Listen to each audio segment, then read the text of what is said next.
2023 campaign for the Washington Commanders continues to roll on, and on today's show, I've got 5 moves that I want the Washington Commanders to consider to potentially make their roster better throughout the 2023 season, leading up to the NFL trade deadline here for the 2023 campaign. So before I get into those moves, get in the comments section, let me know right now, which player, either free agent or on the trade market right now, do you want to see become a Washington Commander here before the end of the NFL trade deadline this season? Let me know down there in the comments what you guys think. Before I get into these moves today, I want to give a little bit of a disclaimer. I am not necessarily advocating for the Commanders to make any or all of these moves. I just want to have a discussion of some of these interesting ideas that I'm going to be bringing up today. So now let's start with that first one. And let's go with Lael Collins, the offensive tackle, right tackle, formerly with the Dallas Cowboys and Cincinnati Bengals. Just spent one season with the Bengals in 2022. His season was cut short by a really nasty ACL tear,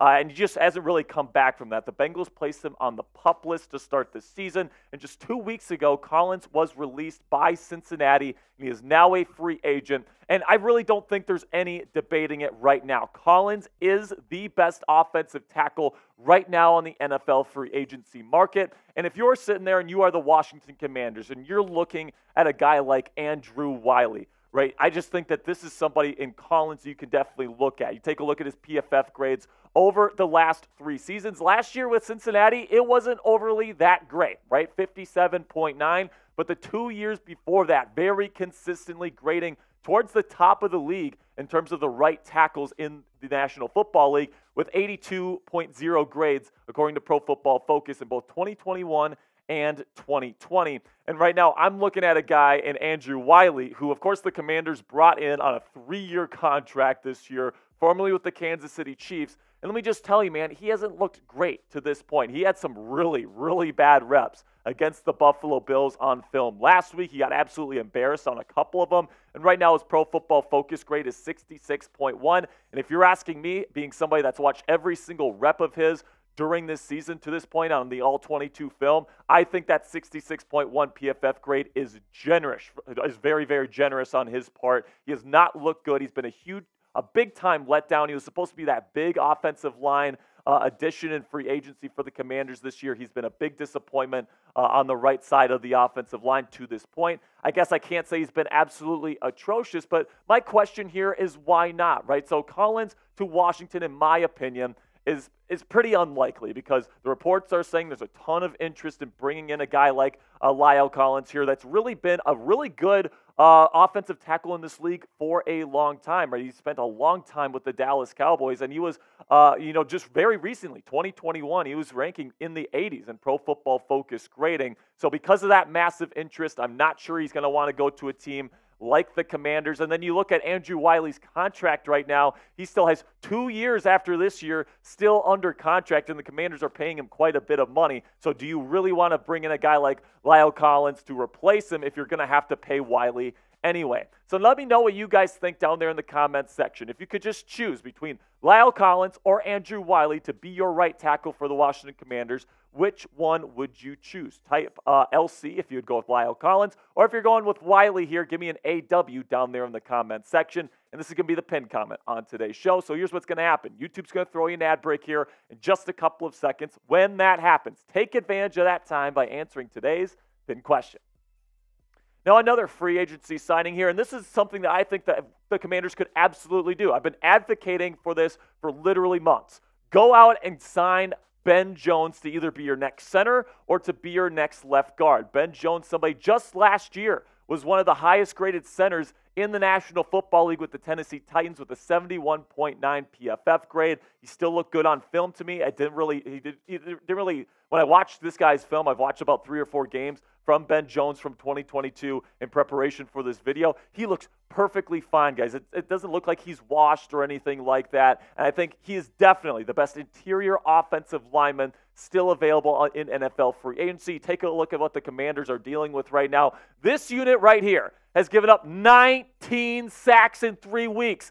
That is unacceptable. A change has to be made, and I don't know if that means bringing Ben Jones in to replace Sadiq Charles at left guard. Ben Jones did play a little bit of guard in his time with the Tennessee Titans. It's been a while since he's played that position, but he can do it. Or you could potentially plug him in at center, and then Nick Gates, somebody that can also play guard, could maybe replace Sadiq Charles. But all I know is something needs to happen here along this offensive line, and Ben Jones is the best interior offensive lineman in NFL free agency. If I was Ron Rivera and I wanted to fix this problem, I would 100% go out and get Ben Jones right now. Now, coming up here, I've got 3 Commanders trade ideas. I just went over the free agency options that I would consider. I got 3 trade ideas that I want to run by you guys here in just a second. But first, let's have a word from our sponsor at Game Time. And Game Time is the fastest and easiest way to buy tickets for all the sports, music, comedy, and theater in your area. I love using Game Time because I love that I can just bring out my phone if I feel like going to an MLB baseball game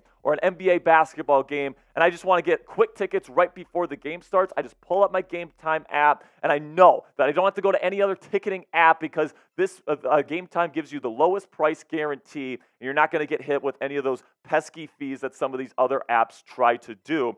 And I really do enjoy using it. They've got some great features. They've got the 360-degree view of your seat when you're about to buy the ticket, so you know exactly what you're going to get when you buy the tickets. It's absolutely fantastic, guys. I highly recommend it. It's the fastest-growing ticketing app in the country for a reason. All-in prices show your total up front, so you know you're getting a great deal without hidden fees. And Game Time guarantee means you always get the best price. If you find tickets in the same section and row for less, Game Time will credit you 110% of the difference. Snag the tickets without the stress with Game Time today. Download the Game Time app, create an account, and use code NFLChat for $20 off your first purchase. Terms apply. Again, create an account and redeem code NFLChat. That's NFL Chat in all caps, one word, for $20 off.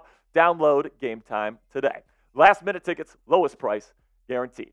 All right, now let's talk about some of these trade ideas for your Washington Commanders, starting with Patrick Queen, the inside linebacker. And listen, the Ravens are in kind of a pickle right now, and I definitely think the Commanders could take advantage of that situation. Right now, you bring in Cody Barton in NFL free agency to be your number 2 linebacker next to Jamin Davis. And let's just call it what it is. Cody Barton hasn't looked good to this point on film. Plain and simply, he has not worked out whatsoever. Now, you might think, okay, maybe we go to the guy in-house here, Khaleke Hudson, maybe inject him and get him some reps and get him in the rotation a little bit. But also, you can also take a look at Patrick Queen here, who right now is one of the inside linebackers, the starting inside linebackers for the Baltimore Ravens. And Roquan Smith, right now, their other inside linebacker, is making a ton of money, top of market price for inside linebackers in the National Football League. It's not seen as a very high value position, so I really doubt that the Ravens are going to pay Patrick Queen's contract, so they might be willing to deal him for the right price. Now, speaking of price here, I definitely think that the Washington Commanders need to get the right price if they're going to make this move. I mean, obviously, if you have the opportunity to replace Cody Barton, who has been hot garbage to start this season, with somebody that's a really good blitzer, he's a great athlete. He's actually turned into a really good pass defender as well in zone coverage throughout his time in the NFL in Patrick Queen. I'm going to pull the trigger for that, but I'm not going to overpay for him, and I'm not going to give up anything more, most likely, than an early day 3 pick. My offer to the Baltimore Ravens would be a 4th-round pick in 2024. I'm not sure if the Ravens would take this. I'm sure they'd probably want maybe a 3rd-round pick, maybe even a 2nd-round pick. But here's the thing, man. Patrick Queen, you're probably going to have to sign him to a new deal if you end up making this trade. He's an inside linebacker. It's a low-value position. If I'm the Commanders, I'm not doing it for anything more than a 4th-round pick. If the Ravens don't want to bring him here, then I'm looking elsewhere to fill that need in the inside linebacker room. Now, before I get to some of these other trades, make sure you click that subscribe button, because if the Commanders make a trade here before the NFL trade deadline, or they make a big free agency signing along the offensive line, we're going to have breaking news coverage for you guys right here on the Commanders Report, right when it happens. So if you want to stay up to date on everything that the Washington Commanders are doing this season, make sure you click that subscribe button right now. Now let's get to the next trade idea here, which is, I've advocated this for a while as well. It's my 2 guys that I've been saying the Commanders should add for a while now is Ben Jones and Zach Ertz, and I'm going to bring it up again. Zach Ertz is somebody that, although he's getting a little bit older, I still think that he's a really good receiving tight end and a great red zone threat. in this league. And let's face it, Jonathan Gannon and the Arizona Cardinals, they're not competitive right now. I know that some people are like, oh, they just beat the Cowboys. Oh, whatever, okay? Jonathan Gannon, if you're getting a Gatorade dumped, right, in the third week of the NFL regular season, you know that you're a fraudulent franchise and you weren't supposed to win that football game, okay? So I'm looking at Zach Ertz. He's getting older. He wants to win championships. He wants to be on a competitive football team, and the Cardinals just can't provide that to him right now. Now, this season, just 6 catches for 21 yards, but I think if he could be injected into Eric Bieniemy's scheme where the tight end plays a very, very major role in the passing attack, I think those numbers could skyrocket with Sam Howell, and I think he could be huge for Sam Howell's development as the season goes on. But like all these other trades that I'm going to be proposing today, the price needs to be right. He is getting older, right? He is worth a little bit of money. So if I'm calling up the Cardinals right now, I'm not giving up pretty much anything more than a 6th-round pick. And listen, if I'm the Cardinals, I'm trying to accumulate draft capital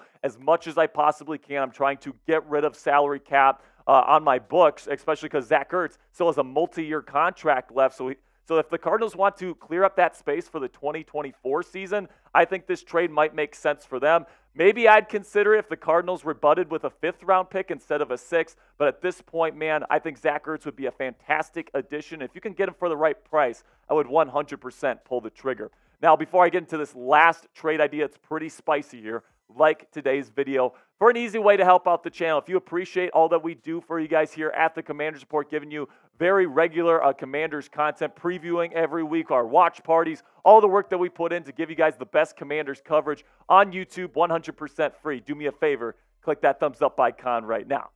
And now let's get to that last roster move that could potentially make this team better, and it's a trade for Jonathan Taylor. Now, before you click away from this video because I'm a complete idiot, I understand that there's 2 key issues with this argument and this potential move. Number one, there's nothing wrong with Brian Robinson Jr. He's a really good young back. He's still in his rookie contract. You're not paying him anything. Why would you trade him? And that's a very valid argument. Then number 2, the offensive line needs to get better. Now, I want to address both of these one by one. Number 1, B-Rob, I am a big fan of Brian Robinson Jr., okay? I think he's intelligent. I think he's tough. I think that he has good vision.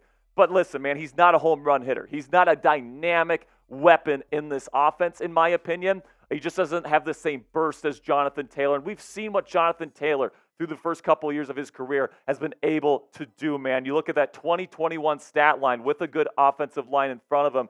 Leads the league in rushing with over 1,800 yards. That's absolutely fantastic. Look at that average yards per carry, 5.5 and then 18 touchdowns.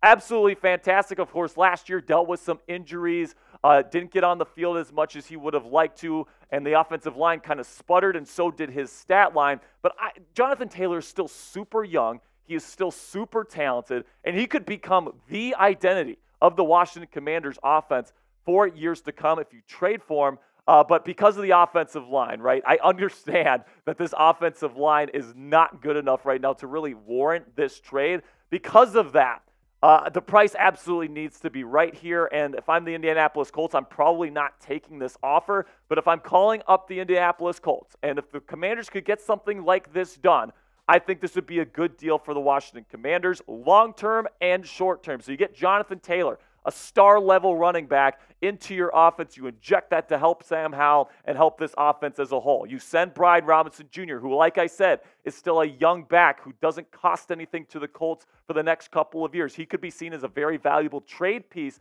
in this deal. And if you trade a 4th-round pick, an early day 3 pick, that the odds of that becoming a starter are relatively low. I think this is something that the Commanders would do, but I'm really not willing to go anything higher than that because of the issues that I brought up earlier. Because Brian Robinson Jr., I'm cool with for now. Because the offensive line isn't where it's at isn't where it needs to be right now, and you don't want to give up high draft capital because you're going to want to use that draft capital in future years to build this offensive line. And if you trade like a 1st or 2nd round pick, and Jonathan Taylor's your running back, but you're not able to build that offensive line in front of him in the years to come, that trade really has no value to you. So that's why I would trade Brian Robinson, B-Rob, and then a 4th-round pick. But listen, let's just be honest with each other here. Indianapolis probably doesn't accept that offer. I mean, they're probably looking for around a 2nd-round pick and a player for Jonathan Taylor, maybe a 3rd-round pick and a player at the bare minimum, and that's just not something I'm willing to do if I'm the Washington Commanders at this point. Now, we've gone over 3 trade ideas here on today's show. Let me know down in the comments section to finish this out here, which trade idea would you guys prefer? Would you like this one for Patrick Queen? Would you like the one for Zach Ertz? Or would you like the one for Jonathan Taylor? Let me know down in the comments section, 1, 2, or 3. Of course, Queen being 1, Ertz being number 2, and then Jonathan Taylor being number 3. Let me know, guys, down in the comment section what you guys think and what you think might be a good idea for the Commanders before the trade deadline. That'll be it for today's show, guys. Really do appreciate all of your guys' support. If you are a real one and made it to the end of today's video, let me know down there in the comment section by typing real one in all caps so I know who all the real ones are that made it to the end of today's video. I will see you guys later, and until next time, hail to the Commanders.